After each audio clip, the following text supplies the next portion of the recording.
as with press helicopters, are barred from entering that area because of the flight operations of the airport. But what we have seen, we did see there are some additional units that are kind of funneling this suspect vehicle, saying you don't make a right turn because there's a police car there. So they are maybe trying to funnel him or her, we don't know, into a certain area where they can deploy additional spike strips. It looks as if he might be heading into the arrival area of the airport. Bruce, I mean, if they're actually requesting that the terminal be closed, because I can imagine if this person is a murder suspect, if this person is armed, if this person is desperate, I can't imagine law enforcement wants him getting into one of the terminals. That's correct. They notified the LA Airport Police. They're probably on standby, maybe blocking some of those streets, hopefully. But if this person were to get into the terminal of the airport, this is going to become a huge, massive operation, not only on the inconveniencing of the passengers and the TSA and other personnel there, but the fact that the safety factor has just gone way off the charts. It looked as if under the overpass, the suspect was trying to make a U-turn and heading back in the opposite direction. Now, he's under that terminal entrance, it looked like to me. I cannot see. We'll just have to kind of look for law enforcement to see where they are, because that's the one good thing about this is the suspect is not able to go fast enough to be able to elude authorities. There he is there. You could almost see the traffic that was ready to go. There it is. Now you can see that other wheel. That's what I was talking about, Bruce. It's really started to list, and now it's actually at a 90-degree angle, almost a 90-degree angle to the direction the vehicle is wanting to go. So that's going to become a massive issue for the vehicle to continue to go forward. It is going to start to get incredibly hot, and it's, quite frankly, going to be causing a lot of damage to the road as well. Now it's broken off. You saw that wheel has broken off, and that's going to make it even harder to turn, and it's going to make that vehicle even hotter as far as potentially starting a fire. And yeah, and you're right in the heart of the LAX area, and that's just causing a huge headache for not only LAPD, but the airport police are going to get involved in this very shortly. Okay, and he is now alone in his lane here, except he is not nearly the amount of traffic, and somehow has continued to be able to maneuver. It looked as if that was the remnants of a spike stripper. He caught something as he had driven over. But again, this is a murder suspect that is in, we believe, the back seat, the passenger seat of this Chevrolet pickup truck, not driving. We have some reports. We have a belief that there might be a weapon in the vehicle. We do not know. We don't. Maybe law enforcement does. We don't know the relationship of the driver to the suspect. So we don't know how authorities might be able, they don't know if this is an ally or an adversary in the vehicle. So that is going to be a very challenging part of this as far as what we can think of for police, because if they don't know, if there's a carjacking of some sort, that's going to create a very, very scary situation for the driver. If it is an ally, Bruce, they would likely, if they know that, oh wow, now we have damage. Look at this. The vehicle is trying to force his way through, and now we're under that overpass. People are going to try to get out of the way. You saw that vehicle just drive. That is an expression of the desperation, it seems. Okay, so now you've got somebody opening the door. That is a person opening the passenger side door. The vehicle is virtually disabled, no right wheel, but law enforcement right behind. So we are now going to see what's going to happen as the person had a car door open. Somebody is backing up here. They've bailed out, and now they're on the run. They're trying to get into another vehicle, and they have. There are two women running away from the vehicle. Now we have a different pursuit. The suspect, it seems, has jumped into that vehicle, maybe had been communicating with that, because that person backed up and opened the door and got in. The two women ran away. So this now looks like some sort of accomplice in this SUV. So the vehicle was disabled. Now you have another vehicle on the run with a murder suspect in the vehicle, possibly assisted by another person who pulled up. We saw them backing up. They may have been in communication on the phone, somehow trying to get in touch with them. We saw the door of the passenger side open. And so now we're going to possibly have one set of law enforcement going to try to get the two women. There were two women that we saw leaving. Now you've got a suspect who has another vehicle, and they are on the run. So this is a different kind of pursuit now.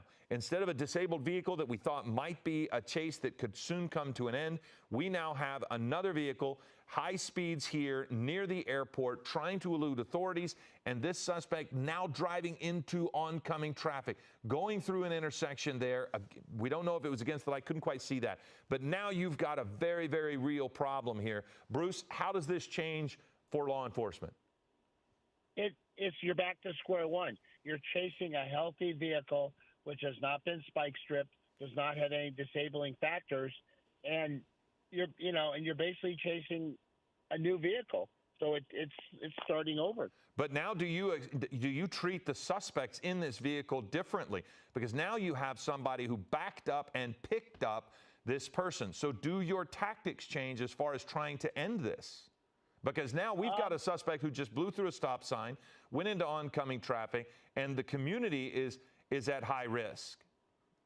Yeah, you are chasing a high-grade felony suspect who obviously has shown a wanton disregard for stopping, ending this, the safety of his life, the public, the police, everybody involved. So I would think if law enforcement gets a chance, they are probably going to try to do a pit maneuver on this vehicle, as they did not see the suspect with any kind of rifle. Yeah, at that point, the person, we don't know if there was a handgun, but yeah, you're right. The person just ran, and you could actually see that they were not taking a weapon. So now you see an aggressive move by one of law enforcement coming up quickly on the left of that SUV. That person now weaving in and out of traffic. Again, this is at La Brea and Arbor, and the suspect getting through that intersection. It is a green light, but navigating through that congestion, and now again trying to elude authorities, and police are quickly back on this suspect, and we're coming through another green light, but turning on the right there and going down onto La Brea. So again, back in the same general area, passing another little minivan there on the left into oncoming traffic and aggressively trying to get away. So it looked like that was an intersection of Tamarack and Kelso maybe, but it looks as if we're on Tamarack. So this suspect continues to blow through stop signs, which creates a real problem for anybody who might be driving that commute. Here at about 12:53, you see some people just out and about. So lunchtime folks who, we're spring break, there might be children out and about. But this suspect has really changed the dynamic of this chase. At first, we didn't know if this was maybe a carjacking and taking these two people hostage, or if they somehow were helping. But somehow this person into oncoming traffic, now going around the vehicle that got stuck in the middle of the road into oncoming traffic here. We can't see ahead necessarily, but this is really incredibly dangerous. Now back into the proper lane. We're Manchester and South Prairie, and this suspect, high rate of speed, but the driver is not the suspect. They are now. They're part of this now, but the person authorities were immediately looking for was the passenger of a Chevy truck. This vehicle, if you're just now joining us, backed up when the Chevy was disabled and got this person, picked up the suspect, and took him off. So we do have some word here that two suspects who bailed out earlier are now in custody. It says the driver carjacked a Mazda that they're still chasing. The two women we saw running, that's important. Out of the Chevy, they are in custody. They're called suspects in our note. I'm having a hard time believing that this is a carjacking of this Mazda. It very possibly could be, I suppose. But Bruce, when we were watching it, I think you saw it as well, it looked to me like the Mazda backed up to pick up this person.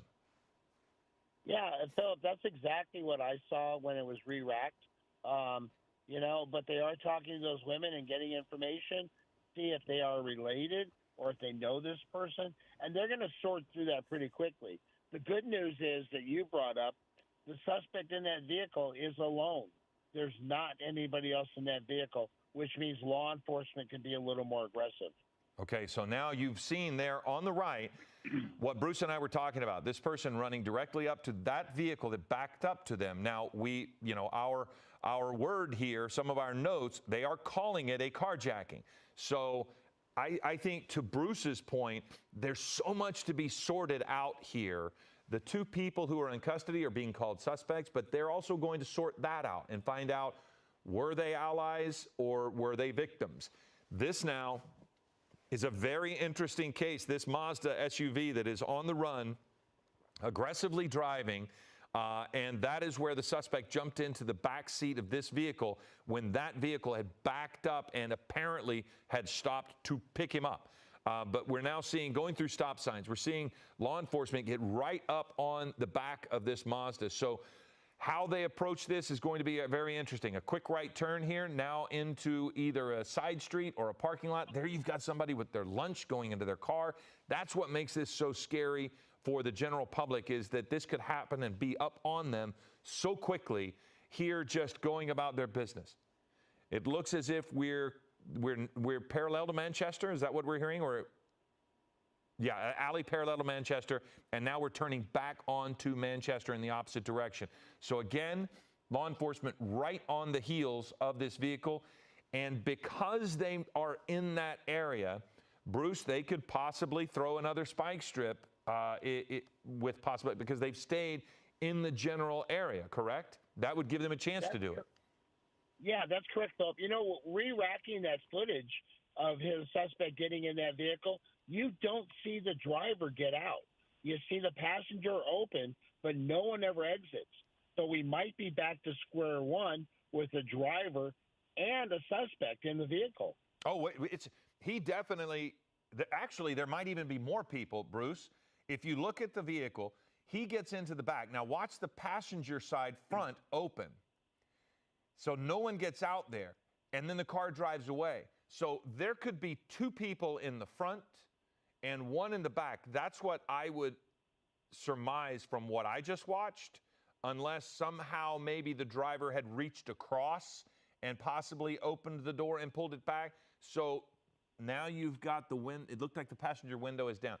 Either way, incredible what we watched in that moment, because, Bruce, I have to admit, I thought the chase was about to end right at that spot. It looked as if the suspect was kind of pulling over and this was going to be a standoff, and then he jumped out and ran straight to that vehicle. Again, law enforcement is calling this a carjacking. We have to wait and see how that develops, but it does appear there could be at least two, possibly three people in that vehicle, and driving into oncoming traffic again. So, Bruce, I assume they would, again, we're back to square one, except now we know that that suspect is not carrying a rifle with them.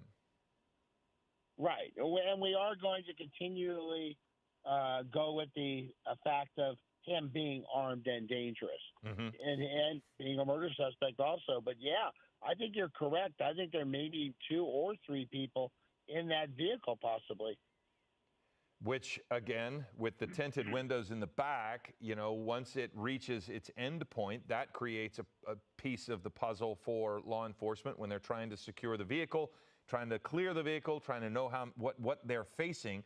Because you don't really tell me the approach of law enforcement here, Bruce. You don't like the unknown when it comes to a standoff or engaging of a suspect. You like to know what you're facing.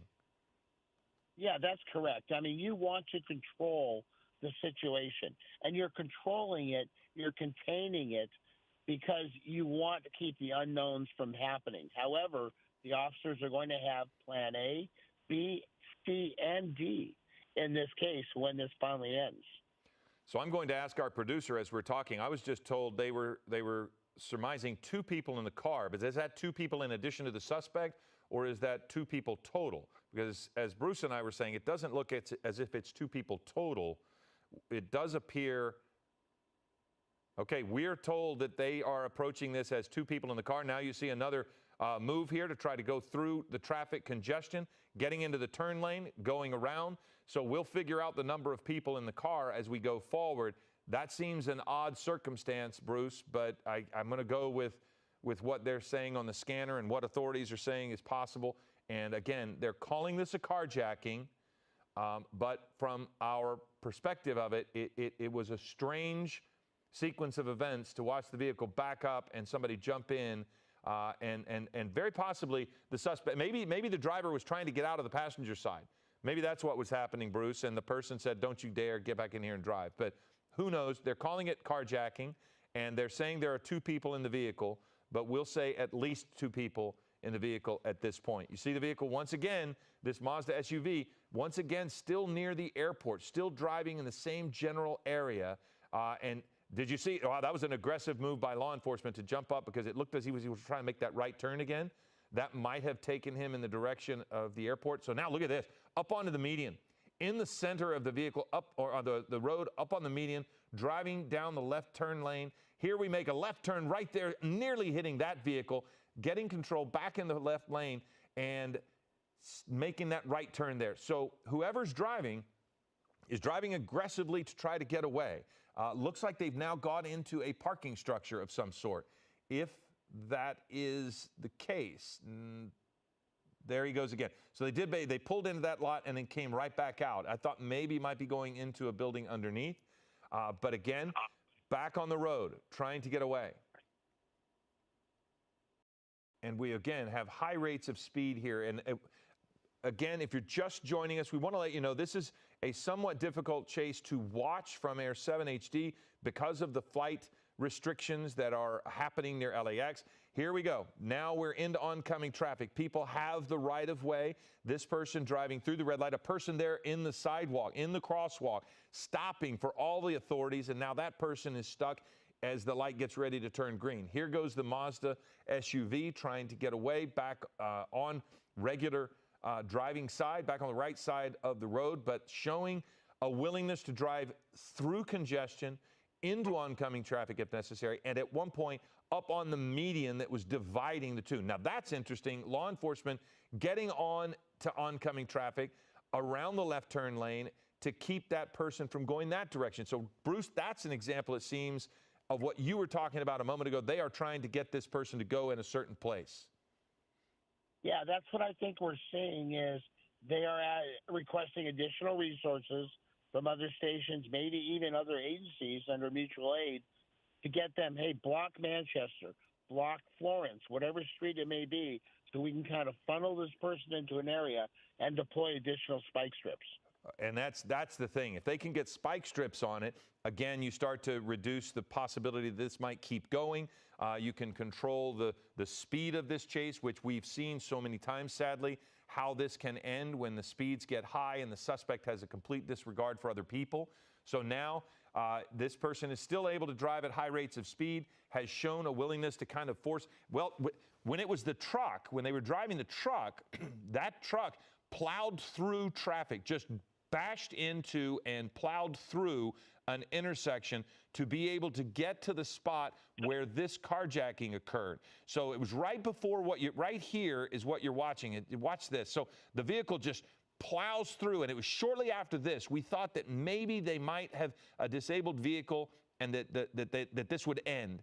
And then that's when the suspects jumped out of the vehicle and one of them jumped into this Mazda that we're looking at here, this SUV. There were 2 women that jumped out of the truck. They have been taken into custody, whether they're being questioned, and we don't know their relationship to this person, but this person then jumped into this vehicle and someone else is driving. So the murder suspect, we believe, is in the back seat of this vehicle. We did not see a rifle of any sort, but now the person is trying to navigate through and against the light and now into the turn lane, trying to get around that box truck, which he has done effectively with the help of the box truck pulling over. So now you're back moving through pedestrian crossings, now going to have to pass the bus in the turn lane, narrowing the streets here, much more congestion, but again, near the airport. So this person has never really left this area, and that is why Bruce believes that they are able to get resources in place and possibly get a spike strip out in front of him. But Bruce, if he's continuing to go through the same area, he'll probably see that police presence begin to build as well, yeah? Yeah, that's correct. We saw that on a pursuit the other day on Channel 7, where they were just flooding the area with law enforcement and were able to close off intersections, funneling the suspect vehicle into an area that they wanted. Yeah, and if you funnel him into an area with with a cul-de-sac or with some sort of industrial complex, that's going to be much better. But every time he goes through an intersection, it just puts so many people at risk because this is a busy time of day out there. You've got a lot of folks driving around here at lunchtime, and so now you've got a guy willing to drive into oncoming traffic, potentially carjack this vehicle, alleged carjacking. It is possible. There you have another blocked intersection. Now on Manchester. So that's got to be an interesting thing in the vehicle. Every intersection that goes by